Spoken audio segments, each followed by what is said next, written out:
Bienvenue dans l'univers de Belin.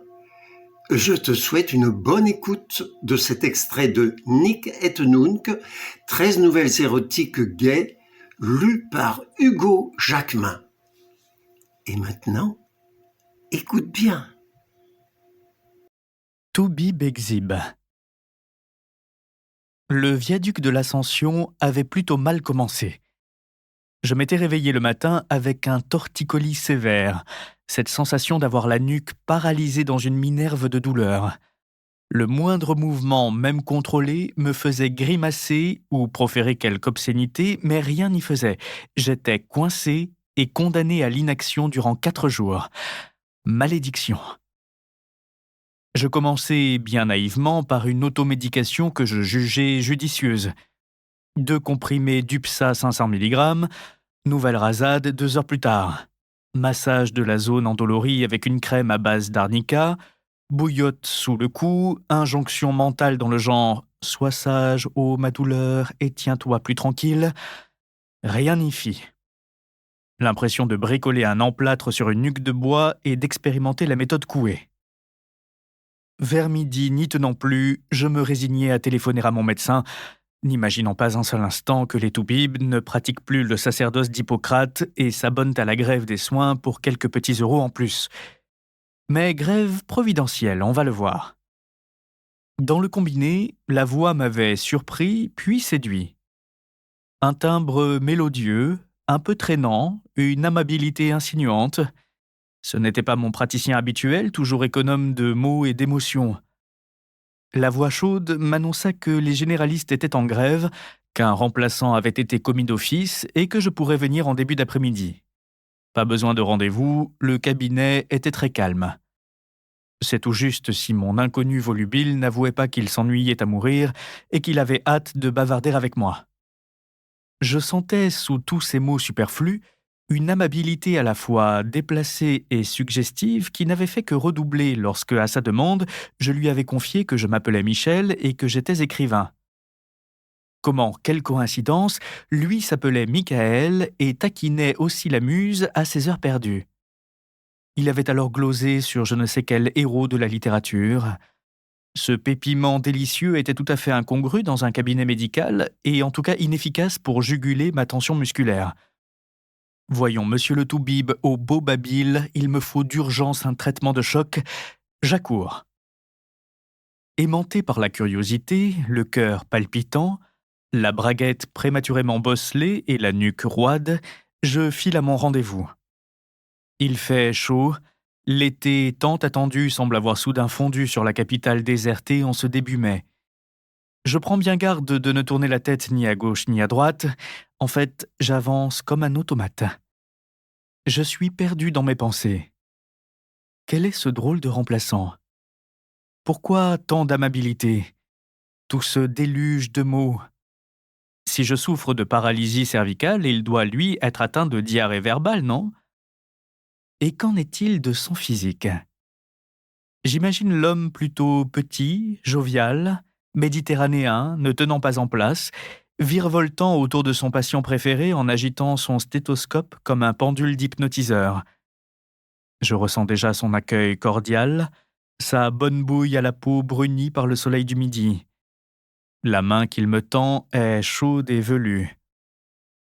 Stupeur, mon imagination s'emballe tandis que j'allonge le pas sur le boulevard, le Toubib bis me semble nu sous sa blouse blanche. Un indice épatant. Le bouton du haut est ouvert, un buisson de poils noirs s'échappe par l'échancrure. Envie soudaine de vérifier, de toucher, de m'agripper à cette touffe luxuriante, d'agacer ma bouche avide dans le gazon d'ébène. Ah, sentir ces noirs frisottis sur mes lèvres, m'enivrer de ce léger chatouillis, folâtrer dans la toison odorante, encore plus touffue autour des bruns tétons. Je les tâte sans plus tarder. Je les pince délicatement entre le pouce et l'index, et je sens, durant cette délicate et progressive torsion, que ma teub s'enhardit dans mon caleçon, se pousse du col, pleure sur le coton une larme d'envie. tandis que ma main gauche continue de supplicier voluptueusement le sein médical, la droite s'affaire à dégrafer le costume de Diafoirus. La blouse est complètement ouverte, l'ultime bouton a cédé. Je me garde bien d'ouvrir les yeux, je me concentre sur les sensations, sur le pelage chaud qui m'invite à descendre au cœur de la savane, plus bas, tout en bas, là où me convoquent une chaleur musquée et mon imaginaire. Michael est debout, bien campé sur ses jambes, légèrement cambré. Il a gardé les mains dans les poches de sa blouse blanche, d'un air désinvolte, belle conscience professionnelle. Lui aussi ferme les yeux à demi. Drapé dans son savoir, on dirait le spectre du commandeur. Il semble se concentrer sur son diagnostic. Ma bouche est toujours perdue dans la forêt vierge du poitrail. Elle descend maintenant, bondissant en souplesse vers le sud, de côte en entrecôte. Partout le même velours, le fouillis odorant, la taïga enchevêtrée que ma bouche butine. Le nombril est un havre de paix que ma langue fore un instant pour trouver une source. Le seul endroit lisse. Le ventre n'a rien du mont Chauve, c'est une colline ronde et frémissante sous les épis de sarrasin. Ma main droite le masse en ondes concentriques, mes doigts écartés s'insinuant dans la moisson exubérante. Ma main gauche n'a pas abandonné le téton turgescent. Je fais le grand écart entre deux voluptés, tandis que mon toubib velu laisse échapper parfois un soupir doctoral. Il a toujours les mains dans les poches, il fait l'intello, le salaud.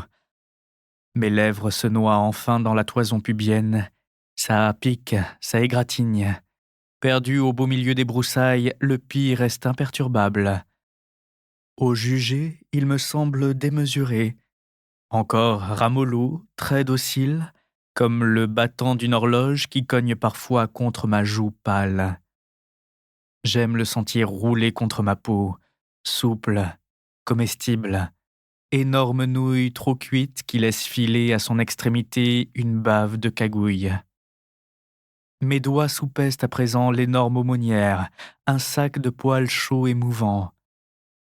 Je fais rouler dans ma paume les agates mutines, j'évalue leur poids, leur appétissante rondeur, ces deux merveilleuses usines à foutre concentrées qui sont en train d'augmenter dardard leur production afin d'améliorer la courbe des exportations. En parlant de courbe, mon propre zob a atteint, lui, un point limite, tendu comme un arc d'airain dans mon calbar trempé d'émoi. Les couilles enflammées, prêtes à dynamiter le thermomètre.